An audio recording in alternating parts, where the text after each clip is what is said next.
Cordial saludo a los televidentes del canal del Congreso de la República de Colombia. Les damos la bienvenida a este espacio de Cámara Abierta, programa de la Cámara de Representantes que busca destacar y resaltar a quienes contribuyen en la formación de los valores sociales, institucionales y democráticos del país. Sean todos ustedes bienvenidos. Hoy estamos con una invitada muy especial, una académica, una literata, una organizadora de eventos literarios y que ha tenido que ver durante muchísimos años con la Asociación de Exalumnos de la Universidad de los Andes. Estamos acá con María Cristina Vega Orejuela. Bienvenida a este programa de Cámara Abierta, María Cristina. Buenas tardes, Gustavo. Es un placer estar aquí y muchísimas gracias por este espacio que me das, y quiero dar un saludo a todos los oyentes y a todas las personas que sigan el programa. Bueno, María Cristina, ¿quién es María Cristina Vega? Bueno, yo nací en un pueblo cerquita a Bogotá que se llama Villeta, la ciudad panelera. Inclusive de acuerdo con la Organización Mundial de la Salud, es el clima mejor del mundo. Esa es la característica. Allá toda la gente muere de más de 100 años porque tiene aire, agua y ambiente totalmente perfecto para la naturaleza del ser humano. Entonces, por eso es muy famoso Villeta. Yo nací allá, pero a los 8 años me vine para Bogotá a estudiar y después de eso iba allá a Villeta a estar con mis padres en las vacaciones. Cuando terminé el bachillerato, entré en la Universidad de los Andes a estudiar Filosofía y Letras, terminé Filosofía y Letras, al mismo tiempo estudié Relaciones Internacionales y Diplomacia en la Tadeo y tengo una maestría en Relaciones Internacionales. En los Andes yo seguí estudiando porque mi principal profesión es ser estudiante. Entonces yo me especialicé en Historia y en Lingüística Comparada también en los Andes. En mi tesis de grado de Filosofía y Letras fue sobre la vorágine. Fue una monografía sencilla, sin mayor pretensión, pero causó impacto porque prácticamente fui la primera persona colombiana que se detenía en el análisis de la obra La Vorágine. Ya Eduardo Nil Silva y otras personas habían hablado de la novela, pero yo fui la primera que de alguna manera escarbé en ella, o sea, tuve mayor preocupación por la novela. Con esa obra, Hernando Santos decidió celebrar los 50 años de la muerte de Rivera y me sacó en el Tiempo un suplemento literario bellísimo. A raíz de eso, entonces Gloria Valencia de Castaño me hizo una entrevista muy linda y la mandó al Correo Cultural de Europa. Debido a eso, entonces, la Academia Científica de París y la Academia de Artes de París me dieron medalla y diploma a la novela, al trabajo que yo había hecho sobre la novela. Luego yo estuve en Europa un tiempo, me volví a Colombia y estando acá, bueno, pues me casé, nacieron mis hijos y duré un tiempo que no trabajé, luego me incorporé, estuve también trabajando en la Cancillería y enseguida entonces ya vinieron otras obligaciones y en el 92 fui la encargada de celebrar el 5º centenario de la llegada de los españoles a América en Santo Domingo. Yo organicé todas las actividades, que llegara el buque Gloria, que viniera el Papa, todo eso me tocó a mí. en Santo Domingo, y fue pues un momento muy agradable. De todas formas, yo ya me había vinculado a las universidades, fui en un momento dado profesora de los Andes, y luego comencé un periplo por la mayoría de las universidades de Bogotá. Estuve en el externado, estuve en la Gran Colombia, en la Católica, en la Piloto, y terminé, digamos, de asiento en la militar, y al mismo tiempo estaba yo dictando clases en el Instituto Gran Colombiano. Yo estuve dictando también clases allá. O sea, a mí me ha apasionado siempre la docencia, la literatura, me encanta escribir, me encantan las referencias hacia los grandes hombres, las biografías de personajes espaciales. Por eso tengo unas conferencias sobre Churchill, sobre Roosevelt, eventos de la Segunda Guerra Mundial. Tengo el día de la Segunda Guerra Mundial. En el 2005, History Channel convocó un programa relacionado con el Titanic, y yo fui la ganadora. Yo fui la ganadora del Titanic, y entonces eso sí, no digamos que me catapultó, pero tuve 106 entrevistas que la pasaron por todo el mundo y en todos los idiomas. Todas los programas, los canales filiales de History Channel me pasaron, y de ahí sacaron el cuento de que yo era la persona que más sabía del Titanic. Ni idea. En realidad no, fue un momento oportuno sobre el hundimiento del barco, y lo que más les llamó la atención a los organizadores del concurso, o sea, History Channel, fue que yo hubiera dicho que yo consideraba que el desastre del barco de los sueños era una versión moderna de la tragedia griega. Y cuando me preguntaron que por qué participaba en el concurso, entonces yo les dije que yo quería conocer las ruinas para comunicarles mi impresión a mis discípulos en la militar. Entonces gané, efectivamente gané, y tuve muchos reconocimientos, viajé por eso, etcétera. Pero lo más hermoso fue que History Channel a partir de ese momento duró como cerca de 2-3 años, que monitoreaba mis clases de historia, y entonces los estudiantes de la militar recreaban lo que yo decía gracias a lo que sacaba History relacionado con la temática. También hicieron otra cosa muy bonita, y fue que le sacaron un banner a la Universidad Militar, y entonces ellos decían que María Cristina Vega había ganado el concurso, se abría un banner y salía a la Universidad Militar, y los muchachos, los que querían estudiar, entonces se matriculaban por intermedio de ese banner. Entonces eso, pues, en primer lugar, el general Carlos León Gómez, pues para él fue una sensación maravillosa, a él le encantó. Tuve muchas satisfacciones con él y con el general Bravo, general Carlos León Gómez, y con el general Alberto Bravo Silva. Fui a los Estados Unidos a recibir el premio, estaba candidatizada para viajar al fondo del mar, pero en el 2007, que fue cuando se pudo organizar todo, no pudimos bajar porque acababa de pasar el tsunami y la tierra se había movido en su diámetro, en su eje, y eso hizo que las olas del sector de Canadá, donde yo debía viajar, eran olas de más de 20 metros, y yo iba a hundirme en un aparato, casi un Volkswagen. Entonces consideraron que era supremamente peligroso, y entonces no me bajaron, pero me retribuyeron en otra forma. ¿Y cuál fue esa forma? Me dieron un chequecito. Bueno, no, así, esas son buenas retribuciones. Es importantísimo resaltar la labor de mujeres tan importantes para nuestro país, que hacen tantas cosas importantes todos los días de su existencia, y pocas veces los medios de comunicación las registran.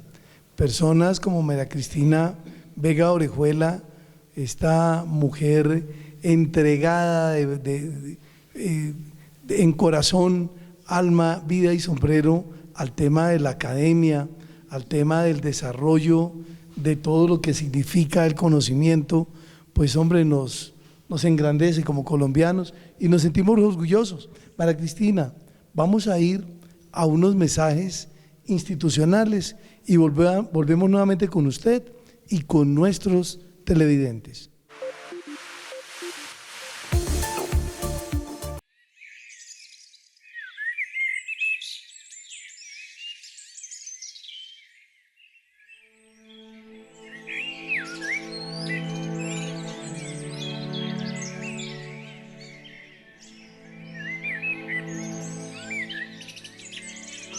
Los humedales son como los riñones del mundo. Son órganos vitales de los ecosistemas, para los que bombean y purifican el agua. En ellos habitan varias especies de fauna y flora. Ayúdanos a la conservación de los humedales en el departamento del Cauca. Corporación Autónoma Regional del Cauca. Cauca, territorio ambiental para la paz.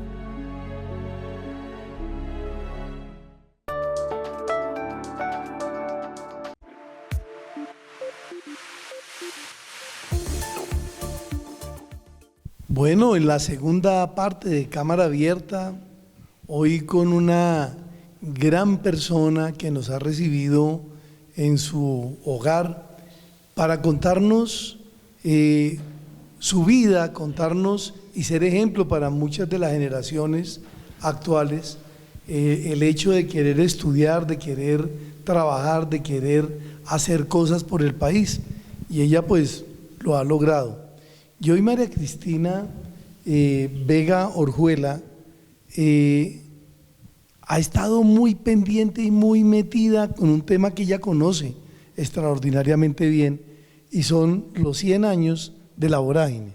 Hablemos de ese tema de los 100 años de la vorágine. Pues sí, desde el año pasado cuando me di cuenta no, yo estaba pendiente de que este año, en noviembre 24, se cumplen los 100 años de la primera impresión o edición de la vorágine por cromos. Entonces yo comencé a tocar puertas y a decir que había que celebrar los 100 años de la mejor novela que tiene Colombia. Es la novela más importante, más trascendental de la literatura colombiana.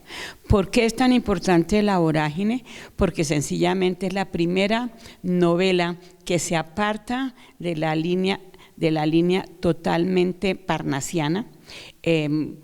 Entregó una obra de tipo modernista, con una estructura diferente de cómo se habían presentado las obras anteriores.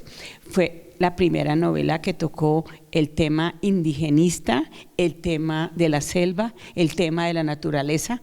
Dio a conocer un sector de Colombia que nadie conocía. Todo el mundo lo había conocido, las selvas como en Sandokan, en el Tigre de la Malasia, esos tipos, pero nadie sabía, nadie estaba enterado que aquí en Colombia había un territorio que también era selvático. Entonces, eso llamó mucho la atención, pero hay que mirar un poquito para entender por qué José Eustacio escribió la novela. Hay que referirnos exactamente a la vida de él, porque a la hora de la verdad, todo autor, en cierta medida, la obra que produce siempre tiene algún tipo de autobiografía. En él lo que tiene es su sensibilidad hacia la parte literaria y más exactamente la poesía. Él nació en febrero de 1888 en Neiva, a las afueras de Neiva, en la finca que se llamaba San Mateo, la finca de sus padres, y desde muy pequeño fue supremamente sensitivo a las expresiones de la naturaleza. A mí me parece que él fue muy parecido a los griegos, que estuvieron siempre pendientes de interpretar las manifestaciones de la naturaleza, el rayo, la luz, el mar, el trueno, todo ese tipo de cosas, los volcanes, todo eso afectó la sensibilidad de los griegos. Pues para José Eustacio fue otra cosa, el aleteo de la mariposa, el canto del pájaro, el correr del río, la brisa, las flores, el aroma. Eso lo afectó a él desde niño, no tanto lo afectó, sino lo impregnó. Es curioso que un niño de 5 o 6 años hubiera sido expulsado del colegio porque no seguía las normas del colegio. En un kinder, ¿cómo entregan un niño por mala conducta? La mala conducta era porque todos estaban haciendo el 2 y el 3 y él estaba haciendo era una mariposa o estaba intentando hacer una flor. Entonces, por eso se lo entregaban a la mamá. La mamá sufrió mucho con José Eustacio, le decía Tacho, desde muy temprano, pero por fin, después de recorrer varios centros escolares del Huila, cayó en Elías, en el convento de Elías, y allá se acomodó de alguna manera, como que fueron más elásticos con él, no se sabe, pero en todo caso no lo volvieron a expulsar. Allá él termina su bachillerato, y cuando termina el bachillerato, la familia tenía muy buenas relaciones con un obispo de Garzón, y entonces él gestionó para que fuera seleccionado como uno de los jóvenes de porvenir para que llegara a Bogotá y fundaran la Normal de Colombia. La primera normal que hubo en Colombia fue con un grupo, entre otros estaba ahí José Eustacio. José Eustacio efectivamente llega en 1907, pero hay que a Bogotá a estudiar en la Normal. Pero hay que recordar una cosa muy importante, y es que el 3 de noviembre de 1903 Panamá se separa de Colombia. Panamá se separa de Colombia, y en ese momento pues la confusión y demás, de eso no vamos a hablar, pero en Colombia había un embajador de Perú en Bogotá que se llamaba José Santos Chocano. Y él fue un hombre muy exquisito, muy agradable, muy entrador, y él era el centro de las tertulias bogotanas. Pero fue muy doloroso el hecho de que tan pronto Panamá se separó de Colombia, la primera persona que dijo que aplaudía la separación de Panamá fue José Santos Chocano. Debido a eso, pues hubo animadversión hacia él y le tocó prácticamente salir corriendo de Colombia. Luego fue nombrado en México y bueno, siguió su periplo como diplomático, que eso quedó ahí aparte. Pero quiero resaltar ese hecho, porque ese hecho va a ser definitivo por otra circunstancia en la vida de José Eustacio. José Eustacio entonces terminó su normal, más o menos como en el siglo XX, por supuesto, pero en el año entre el 15 y el 16 él se graduó. Y también por pues, la influencia de su familia fue nombrado en la gobernación del Tolima. No había todavía Huila, el Tolima, y entonces él entró a trabajar allá como escribiente, pero a regañadientos, no le gustaba, y comenzó a escribir unos pequeños versos muy del estilo parnasiano, o sea, era de gran cabeza y resonante cola. Eso eran los versos, y todos eran en decasílabos y todos eran sonetos. Entonces esa fue la práctica poética que él tuvo. Entonces se vino a Bogotá, a la Universidad Central, y entonces entra a estudiar Derecho, y ahí pues, no fue el más brillante, pero le sacó provecho a su carrera, y en 1917 él se gradúa como abogado. Se gradúa como abogado con una tesis que era la liquidación de las herencias, y efectivamente se graduó. Entonces decidió montar una oficinita en el centro para practicar y para vivir de su profesión. Y en ese momento un compañero fue y le dijo que tenía un pleito muy importante de un señor Rafael Oropesa, que tenía 2 haciendas muy grandes, Mata de Palma y Palma de Vaquero, en Orocué, que por qué no se encargaba de ese reparto de las haciendas. Él aceptó, y entonces él se va por primera vez a Orocué, y es su primera experiencia con el llano. Era una naturaleza más agreste que la que había tenido en Neiva, por supuesto, y obviamente eso lo tuvo que haber impactado. Y al estilo de los pintores comenzó a recoger motivos motivos para hacer sus poemas posteriores. Allá duró cerca de año y medio, liquidó todo eso, las actas de la finalización del pleito se encuentran en Santa Rosa de Viterbo y se vino para Bogotá. Cuando se vino para Bogotá, Antonio Gómez Restrepo, que ya estaba dentro de los círculos de los amigos de él aquí en Bogotá por medio de piedracialismo y todo eso, todo ese grupo intelectual de la época, donde estaba Baldomero Sanincano, estaba Rafael Maya, el León de Greif, don Agustín y Luis Eduardo Nieto Caballero y todos ellos. Entonces lo habían acogido porque él era un muchacho, un joven exquisito, prudente, de buenas maneras, y Gustavo era entrador.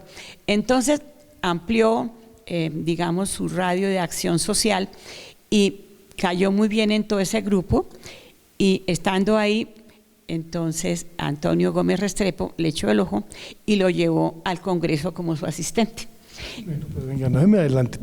Llegamos aquí a que lo llevan como asistente al Congreso de la República, pero vamos a ir primero a unos mensajes institucionales y ya volvemos nuevamente con esta historia fascinante sobre la vida de José Eustacio Rivera.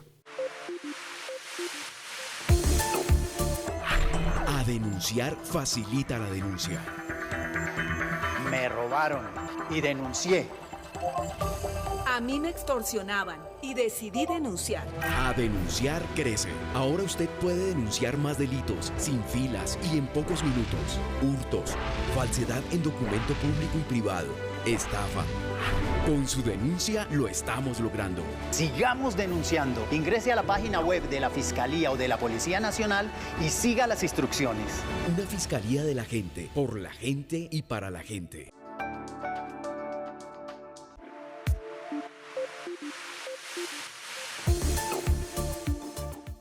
Bueno, ya en la tercera parte de Cámara Abierta y en una exposición maravillosa que nos hace María Cristina Vega Orjuela sobre la vida de uno de los escritores más importantes que ha tenido Colombia y de su obra máxima, La Vorágine, que cumplió 100 años. Y estábamos en que él llega al Congreso de la República de asistente. Como asistente de Antonio Gómez Restrepo. Y en ese momento entonces lo envían como representante de Colombia al centenario de la independencia de México y al centenario de la independencia de Perú. Entonces se va efectivamente para México, allá cumple su labor diplomática excelente, viene a Bogotá, está otros días acá y sigue para Perú, o sea, hacia julio de 1921 está en el Perú. Estando allá, previamente a la llegada de José Eustacio, Luis Alberto Sánchez, que era el periodista estrella de la Nación de Lima, él adoraba a José Santos Chocano y entonces le hizo como los peruanos son ampulosos, entonces le hizo una corona de oro, le puso unas plumas y una capa y lo coronó como el gran poeta de América, previo a los actos del centenario de la independencia de Perú. Entonces, en el momento en que llega José Eustacio a Lima, de sopetón le aparece Luis Alberto Sánchez y le dice: ¿cómo le parece que José Santos Chocano es el gran poeta de América? Lo hemos coronado como el poeta de América. José Eustacio no tenía ni idea de qué le estaban hablando. Entonces, obviamente se sorprendió y dijo: yo no tenía ni idea de eso. Al otro día, Luis Alberto, que era supremamente sagaz, era uno de los mejores periodistas que tenía América, escribió: José Eustacio Rivera desconoce la importancia de José Santos Chocano. Todo eso tuvo que ver de alguna manera. Algunos dijeron, claro, él recordó que fue el primero de las personas que aceptó que la independencia de Panamá, eso todo se volvió, eso fue terrible, eso lo afectó muchísimo allá en Lima estuvo muy retraído, volvió a Bogotá y estaba muerto de la angustia, no quería, y entonces decidió irse más bien, estuvo un tiempo donde Solita Murillo en Sogamoso, era una amiga entrañable y allá estuvo un tiempo revisando las notas que había sacado en Orocue, y ahí comenzó a hacer lo que fueron los versos de Tierra de Promisión. Estaba en esa angustia y se fue para Neiva a descansar con su familia, cuando Antonio Gómez Restrepo fue nombrado para que hiciera el deslinde de la sentencia del país helvético en relación con los límites de Venezuela. Entonces se fue a hacer los mojones de la parte baja de Venezuela para empalmar con la parte del Brasil. Y entonces se fue a hacer eso con Antonio Gómez Restrepo. Entonces es la primera vez que él en realidad va a la selva. Él va a la selva y obviamente que él siguió con esa maña de ir buscando motivos, y comienza a ir por un lado y por el otro y averigua de una cosa y averigua de otra, y obviamente pues sus ojos debieron estar espantados de ver la inmensidad del río, de los ríos, de las lagunas, los animales, los cantos, etcétera, las lianas. A él le impresionaron mucho la maraña de la selva.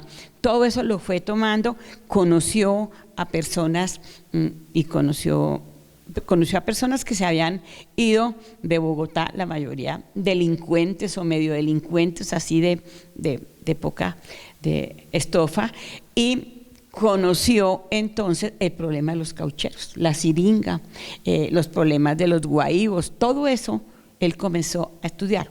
Pero lamentablemente nos toca llegar al final, pero esto es apasionante, y tan apasionante que vamos a sacar 2 programas porque da para eso. Y yo quiero, María Cristina, comprometerla acá a que me regale otro espacio más para seguir hablando de este tema tan maravilloso que tiene que ver con José Eustacio Rivera y con su obra. Y ahí hemos entendido cómo llega él a esa temática. Ha sido algo maravilloso. Nuestro agradecimiento, mi querida María Cristina, por habernos ilustrado de manera tan importante con este tema. No, muchísimas gracias que me hayan dado la oportunidad de expresar pues mi admiración por José Eustacio, y sobre todo informar, comunicar cómo fue realmente que apareció la obra, cómo surgió en él la obra, porque eso nadie lo ha dicho. Nadie aquí de los que hablan de la vorágine hablan de José Eustacio Rivera en relación con José Santos Chocano, y eso es básico, Bueno, nuestro agradecimiento a la mesa directiva de la Cámara de Representantes, a la Oficina de Información y Prensa de esta corporación, también a todo el cuerpo técnico que hace posible que lleguemos a ustedes, a nuestro gerente del Canal Congreso y a ustedes televidentes por su atención. Y solo nos resta decir, como siempre, Dios bendiga a Colombia.